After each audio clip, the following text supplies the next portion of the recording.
there is a free vegetable stand where people can donate their produce they bought from the grocery store that is sitting in their fridge that they're not going to eat before it goes bad, or vegetables they grew in their garden that they grew too many of and they're not going to eat before they go bad, etc. And we went by there, and there were some rotting mushrooms. Sorry about my hiccups. Chair. I thought the hiccups were gone before I started recording. There were some rotting mushrooms, and there were some rotting strawberries, and there was a box of very dirty books.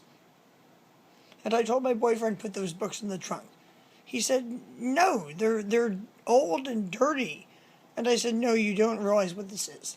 So what this is cookbooks from 1950, these, 1956, and 1955. And I'm sorry they're not in like numerical sequential order.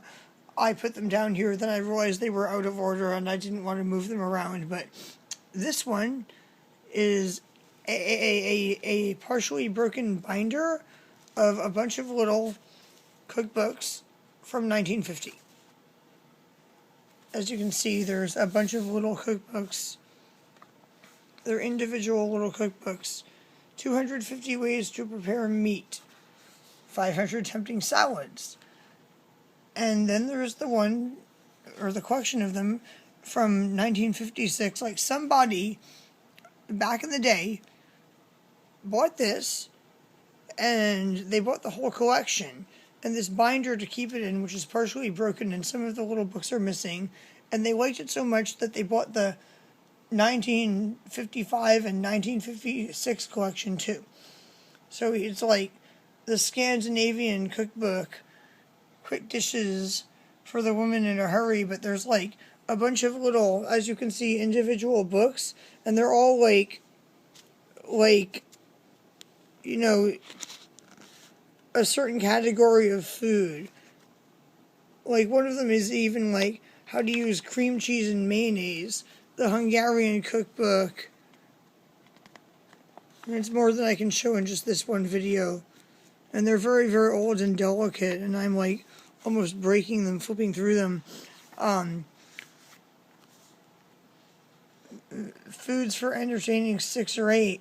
One of them that I set aside somewhere that I now cannot see is like meals for 2, cooling dishes for hot weather, the cheese cookbook. The cheese cookbook. The quick dishes for the woman in a hurry is an interesting one, but what I want to say about these cookbooks that is interesting is when I started flipping through these cookbooks and reading the recipes, I started laughing because this one is like recipes that people would cook like when they were rationing food during World War II or like during the Great Depression. And these two recommend using MSG in everything. So I'm going to show you really quickly some of the interesting recipes in these cookbooks.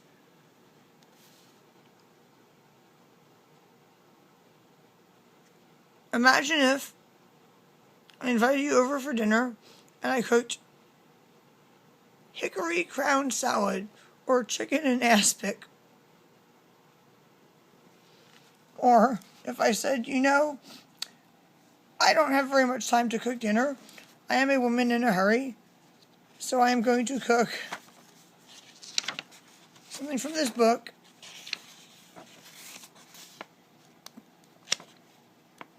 Is really interesting.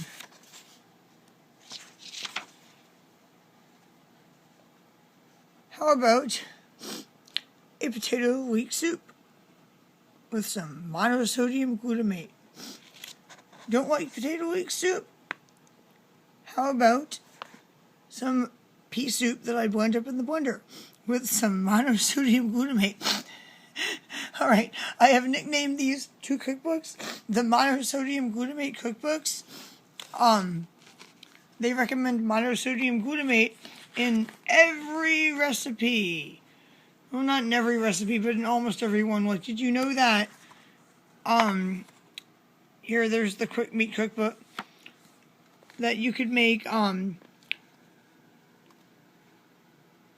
meat surprises with some monosodium glutamate? Do you like monosodium glutamate? I have some. I actually have 2 bags of it because one was like a coarser one, and I got another brand that was a finer powder for like Asian cooking. Like, I like to cook my own Chinese food and stuff. And I'm actually not allergic to monosodium glutamate, but did you know that a good Sunday night supper would include a carrot specialty with monosodium glutamate? Of course.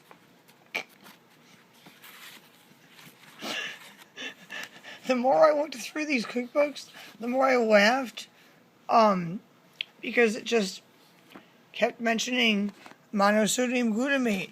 It said, you know, in the traditional French cooking one, I can't find it now, my bookmarks fell out, my little paper towel bookmarks fell out, but I will find it in the traditional French cooking one. Here it is. Oh yeah, no, the traditional Italian cooking one. Did you know that to make traditional Italian chicken broth, you need monosodium glutamate? And I like this recipe because it says, clean, disjoint, cut into pieces, and rinse a 4 to 5 pound stewing chicken.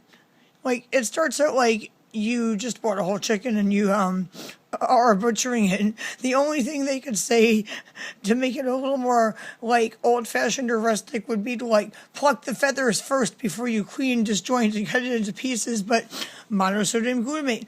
These recipes were written before bouillon cubes included monosodium glutamate.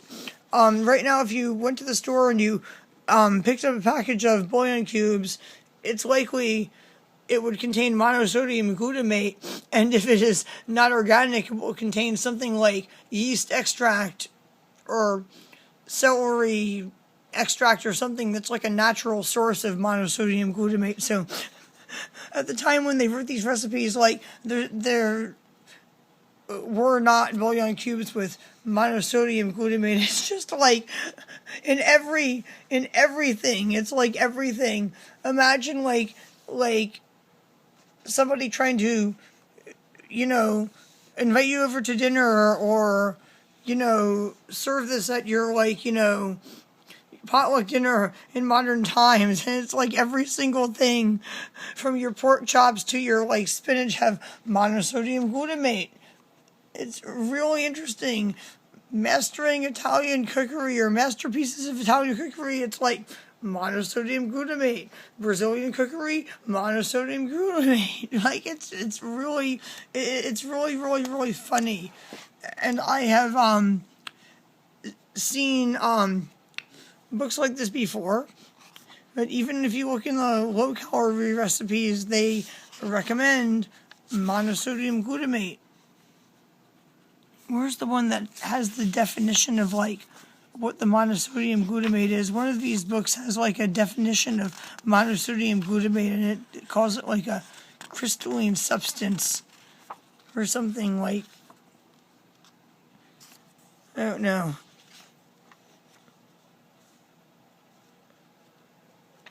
This is like their health advice for like what people should weigh, like back in the day in 1958. I think this is the 1958 book. These are really interesting. Like, I recently met somebody who is a big fan of Julia Child's cooking and has all of Julia Child's cookbooks, and invited me over to cook Julia Child's recipes. But there's already a channel that I watch.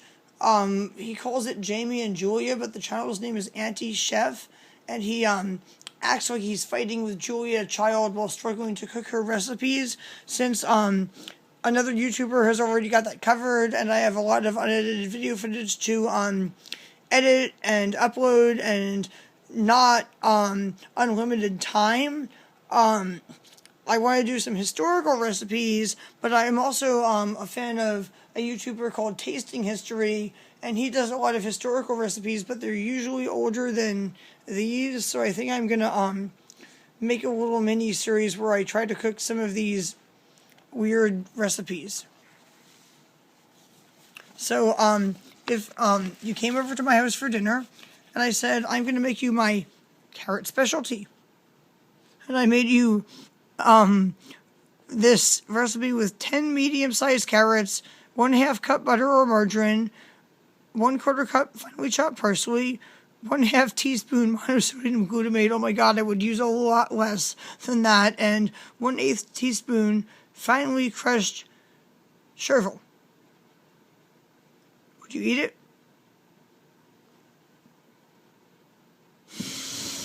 How about corn pudding? Or ginger beets? These are like really interesting recipes because they're different. Like, I know how to cook. I'm a really good cook. If you gave me like a plate of any ingredients and said, make a meal, I would cook it. That's actually what happened on the night I met my boyfriend. He was staying at my friend's house who had like a bunch of like dye from like some printer cartridge leak on his food, and he asked me to wash the dishes and cook food with whatever he had, and I did. I'm pretty sure it was like the first day I met my boyfriend, or the second day. Look at this, monosodium glutamate. Your southern oyster leaf has to have some monosodium glutamate. They're all about the monosodium glutamate.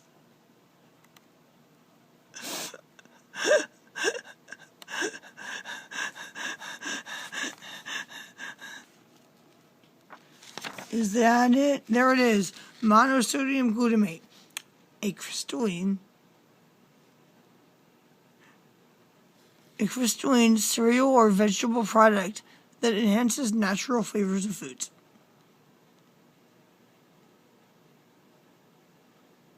Wow, it's like so interesting. But the 1950 era books don't have monosodium glutamate in all the recipes.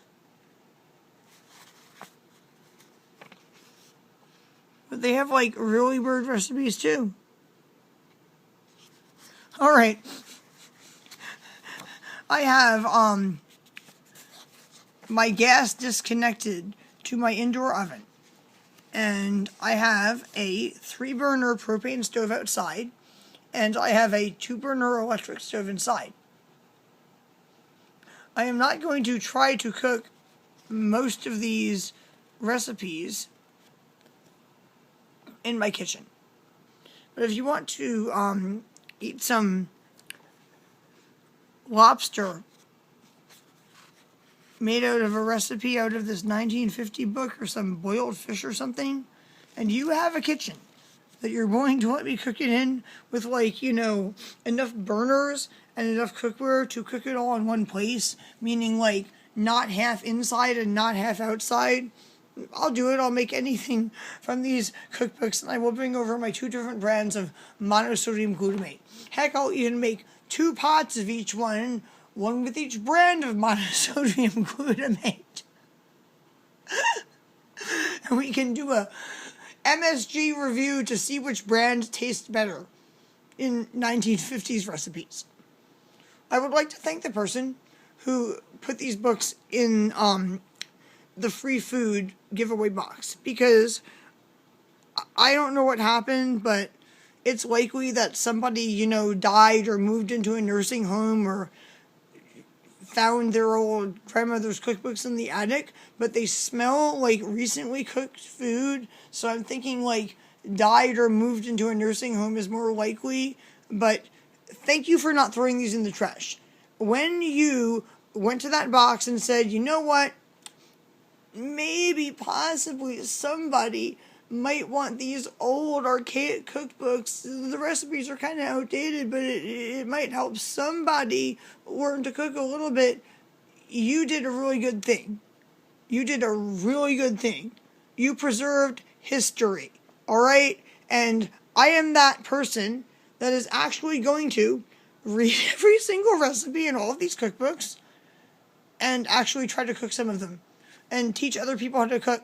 And if somebody is like, I've got like a whole chicken and I don't know how to cook it, maybe I'll give them one of these recipes. Or if somebody says that they have what was one of the recipes? It was absurd. It was like a can of corned beef. You bake it in the oven. You cut it into quarters and you spread it with horseradish, and then you can top it with some condiments, including like perhaps a slice of pineapple. Like so weird. Some of these recipes are things that like modern people would like not like to cook, but some of them are still good. The sweetbread recipes are interesting. There's sweetbread recipes in a few of these too. That's one of the interesting things in here. Actually, I think one of the YouTubers, was it Tasting History? I'm pretty sure, had to like go out of his way to like get sweetbreads. Cauliflower with anchovy sauce.